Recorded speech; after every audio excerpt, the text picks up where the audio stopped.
Hello my dear students, कैसे हैं आप सब। आई होप आप सब बहुत बढ़िया होंगे। मैं प्रिंस फिर से स्वागत करता हूं आप सबका कंपटीशन गुरु के ऑनलाइन चैनल के ऊपर। आज की इस वीडियो के अंदर हम लोगों ने डिस्कस करना है, अभी रिसेंटली 8 तारीख को एसएससी के द्वारा टीजीटी साइंस का पेपर कंडक्ट करवाया गया। जनरली उनके क्वेश्चंस को हम लोग डिस्कस करेंगे। तो अगर सबसे पहले मैं एसएससी के पेपर्स के बारे में बात करता हूं तो एसएससी के पेपर को दो पार्ट में बेसिकली बाइफरकेट किया जाता है, part A and part B. अगर मैं पार्ट ए की बात करता हूं तो पार्ट ए के अंदर पूछे जाती हैं बहुत सारी यूनिट से क्वेश्चन। उसमें से एक यूनिट है कंप्यूटर की। उस कंप्यूटर से रिलेटेड क्वेश्चंस को मैं आप लोगों के साथ डिस्कस करने वाला हूं आज की इस क्लास के अंदर, जो पूछे गए थे। तो जिन बच्चों का ये पेपर हुआ है और जिन बच्चों ने इस पेपर के लिए अप्लाई किया होगा और जिन्होंने हमारे साथ प्रिपरेशन करी होगी, तो मैंने जनरली जितने भी कॉन्सेप्ट या फिर क्वेश्चंस क्लास के अंदर डिस्कस किए थे वहीं से क्वेश्चंस को पूछा गया है। तो आइए उन क्वेश्चंस को पूछते हैं और देखते हैं कि क्या वो क्वेश्चंस हैं। तो मेरे प्यारे बच्चों, अगर मैं सबसे पहले बात करता हूं, इसमें सबसे पहला क्वेश्चन पूछा गया, which of the following identifies a specific computer on the web at the main page of the entire website. तो सबसे पहले किसी भी कॉम्पिटिटिव एग्जाम के अंदर किसी भी टाइप के क्वेश्चंस को आंसर करने से पहले हमें क्वेश्चन का बहुत ज्यादा अच्छी तरह से समझना जरूरी है कि हम क्वेश्चंस को कितना बेहतर तरीके से समझ पा रहे हैं। So understanding of the question is of the most important. तो क्वेश्चन को समझिएगा, कहता है कि दिए गए ऑप्शंस में से कौन सा वेब और मेन पेज को पूरे वेबसाइट के रिप्रेजेंट करता है। तो देखिए, सबसे पहले हम एलिमिनेट करेंगे। हाइपरलिंक की अगर बात की जाए तो हाइपरलिंक लिंक करने के लिए ये होता है, राइट। हाइपरलिंक्स को जनरेट करने के लिए, लिंक्स को क्रिएट करने के लिए हाइपरलिंक का यूज किया जाता है। तो ये ऑप्शन नहीं हो सकता है। वेबसाइट एड्रेस यानी कि आपको एक पर्टिकुलर लोकेशन पर लेके जाने के लिए, एक पर्टिकुलर वेबसाइट के लोकेशन पर लेके जाने के लिए आपके पास वेबसाइट एड्रेस है, तो ये आंसर भी नहीं हो सकता है। डोमेन नेम, बेसिकली किसी भी एक वेबसाइट जो हमारी बनती है उसके लिए हमें डोमेन नेम लेना पड़ता है। तो CBD इसका आंसर नहीं हो सकता है। इसका जो राइट आंसर होगा वो होगा URL, और URL का फुल फॉर्म होता है uniform resource locator. Uniform resource locator. तो इस क्वेश्चन का जो सही आंसर है वो ए है। A is the right answer to this question. अब इसके बाद अगर मैं सेकंड क्वेश्चन आप लोगों के साथ डिस्कस करता हूं तो कंप्यूटर सॉफ्टवेयर, कहता है sir computer software which is used to access the internet is called. कहता है सर वो सॉफ्टवेयर जो कि आपको कंप्यूटर के अंदर इंटरनेट को असेस करने के लिए रिक्वायरमेंट हो, उसे क्या बोला जाएगा। तो देखिए, अगर मैं सॉफ्टवेयर की बात करता हूं तो जनरली सॉफ्टवेयर दो तरह के हो सकते हैं। There can be two types of software my dear student. एक, सबसे पहले अगर मैं बात करता हूं तो एक हमारे पास होता है एप्लीकेशन सॉफ्टवेयर। सबसे पहले बात की जाती है एप्लीकेशन सॉफ्टवेयर की, ठीक है। और दूसरे नंबर पर बात की जाती है सिस्टम सॉफ्टवेयर की या फिर सिस्टम यूटिलिटीज की, ठीक है। तो एप्लीकेशन सॉफ्टवेयर के बारे में बात की जा रही है। तो कहता है कौन सा ऐसा सॉफ्टवेयर है जो हमें इंटरनेट को असेस करने में मदद करता है, that help us to access the internet. तो हाइपर टेक्स्ट ट्रांसफर प्रोटोकॉल की अगर मैं बात करता हूं तो ये प्रोटोकॉल है। प्रोटोकॉल्स का मतलब होता है नियम। प्रोटोकॉल्स का मतलब क्या है? नियम और कानून, नियम एवं कानून जो कि जरूरत होता है, जो हमें रिक्वायर्ड होते हैं, राइट, एक्सेस करने के लिए इंटरनेट को। तो डी इसका आंसर नहीं हो सकता है। पैकेजेस इसका आंसर नहीं हो सकता है। पैकेज बेसिकली अगर हम किसी भी इंफॉर्मेशन को कंप्यूटर के अंदर डिलीवर करते हैं तो इंफॉर्मेशन जनरली डिलीवर की जाती है पैकेजेस के अंदर। स्प्रेडशीट की अगर मैं बात करता हूं तो स्प्रेडशीट बेसिकली एक क्या है, हमारे पास एप्लीकेशन सॉफ्टवेयर है, और बेसिक एप्लीकेशन सॉफ्टवेयर है जिसको हम यूज करते हैं अपने काम को, अपने टास्क को इजी बनाने के लिए। तो ये भी आंसर नहीं हो सकता है। तो हमसे पूछा गया है कि इंटरनेट को असेस करने के लिए कौन से सॉफ्टवेयर की जरूरत होती है, तो इसका राइट आंसर होगा ब्राउजर। तो A is the right answer to this question. Browser की आवश्यकता हम लोगों को पड़ती है अगर हमें इंटरनेट को असेस करना है उस पर्सपेक्टिव के लिए। तो ए इसका बिल्कुल सही आंसर रहने वाला है, राइट। इसके बाद बच्चे अगले क्वेश्चन की तरफ चलेंगे। अगला क्वेश्चन क्या कहता है? कहता है sir to go to a specific location in a word document we use. अगर एक वर्ड डॉक्यूमेंट के अंदर मुझे किसी एक पर्टिकुलर सिचुएशन पर या फिर किसी पर्टिकुलर पॉइंट पर जाना है तो उसके लिए मुझे किसकी रिक्वायरमेंट होगी। तो इसके ऑप्शंस है जैसे कि table of the content, hypertext, macro और बुकमार्क। तो मैक्रो उसे नहीं बोला जाता है, हाइपर टेक्स्ट आपको बताया जैसे कि हाइपर टेक्स्ट ट्रांसफर प्रोटोकॉल की रिक्वायरमेंट पड़ती है हमें क्या करने के लिए, ट्रांसफर प्रोटोकॉल को टेक्स्ट के फॉर्म में कन्वर्ट करने के लिए।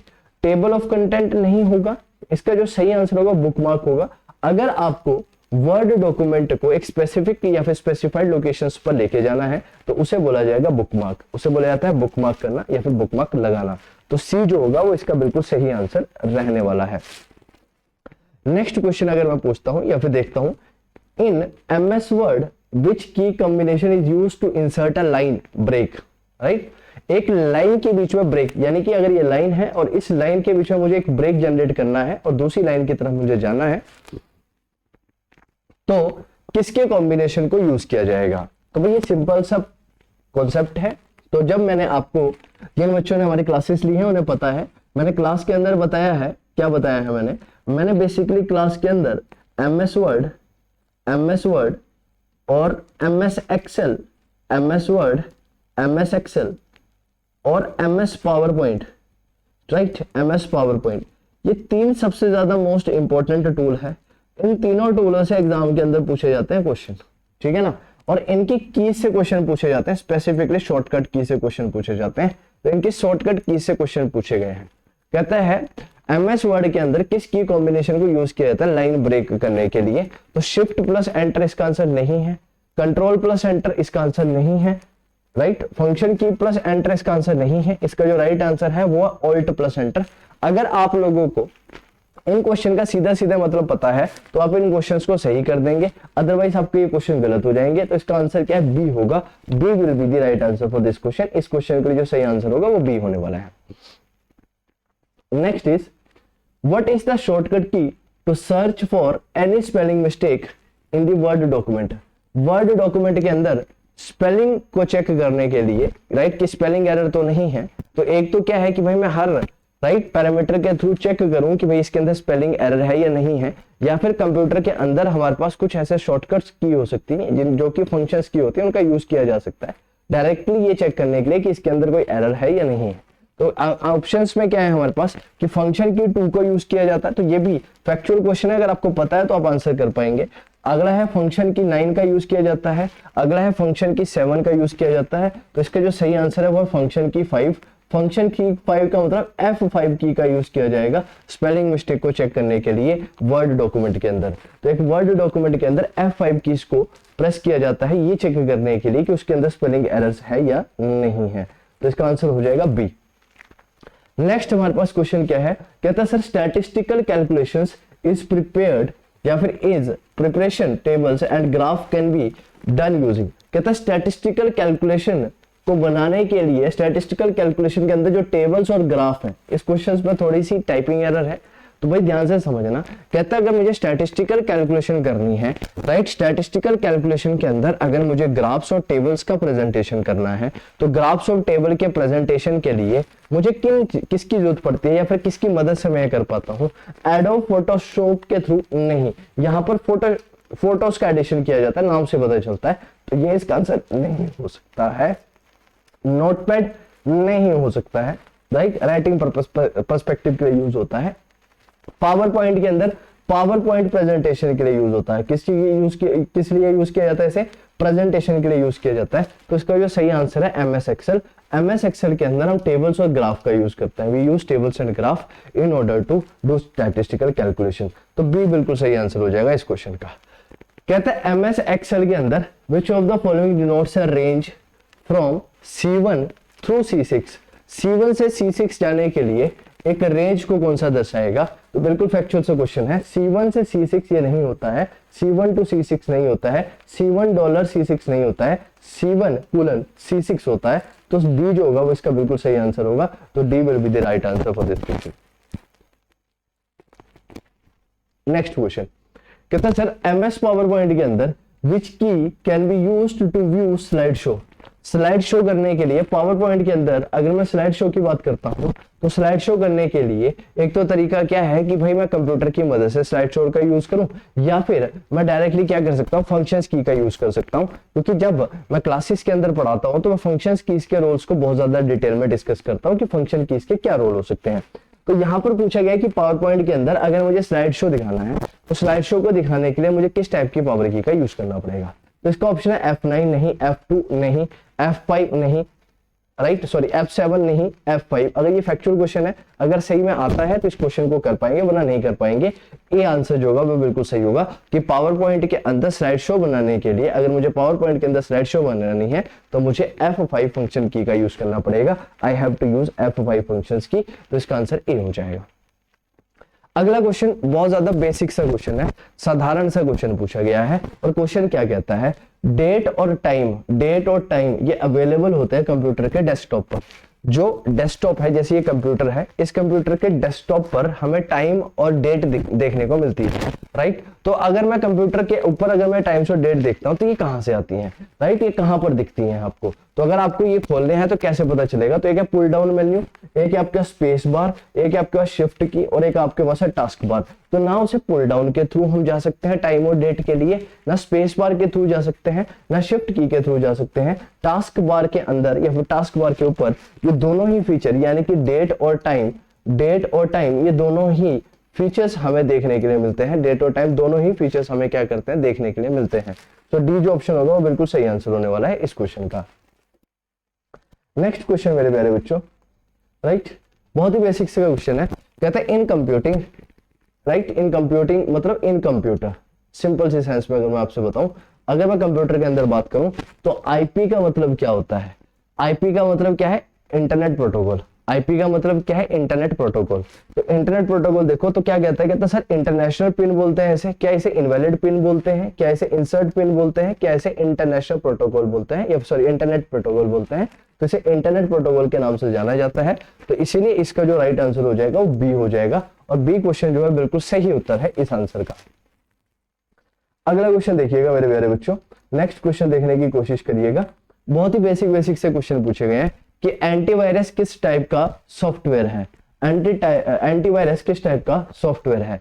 ना तो ये एक हार्डवेयर डिवाइस है, ना ये एक कंपनी का नाम है, ना ये एक लिंक है, ये एक एप्लीकेशन सॉफ्टवेयर है। एंटीवायरस एक ऐसा सॉफ्टवेयर है, एक एप्लीकेशन सॉफ्टवेयर है जो हमारे कंप्यूटर में प्रेजेंट वायरसेस को क्या करता है, वायरसेस को रिमूव करने के लिए, हमारे कंप्यूटर के अंदर से वायरसेस को रिमूव करने के लिए, जो वायरस को रिमूव करने के लिए जो डिवाइस हमारे द्वारा यूज किया जाता है उसको बोला जाता है एंटीवायरस। एंटीवायरस क्या है, वायरस के एंटी जो डिवाइस है उसको बोला जाएगा एंटीवायरस। तो इसका जो राइट आंसर हो जाएगा वो हो जाएगा एप्लीकेशन सॉफ्टवेयर, क्योंकि एक एप्लीकेशन सॉफ्टवेयर है। तो डी ऑप्शन जो होगा वो बिल्कुल इसका सही आंसर हो जाएगा भाई, D option will be the right answer to this question, है ना। नेक्स्ट क्वेश्चन क्या कहता है, कहता है sir which feature right, last क्या है, which features enable us to send the same letter to different mail address. अलग अलग मेल एड्रेस के ऊपर अगर मुझे एक मेल को सेंड करना है तो किस फीचर का अगर मैं यूज करूंगा इनमें से, जिसकी वजह से ये आसानी से संभवतः पॉसिबल हो जाएगा। तो इसका ऑप्शन है टेम्पलेट, एक हमारे पास है मैक्रोस, एक हमारे पास है ऑल ऑफ दिस और एक हमारे पास मेल मर्ज।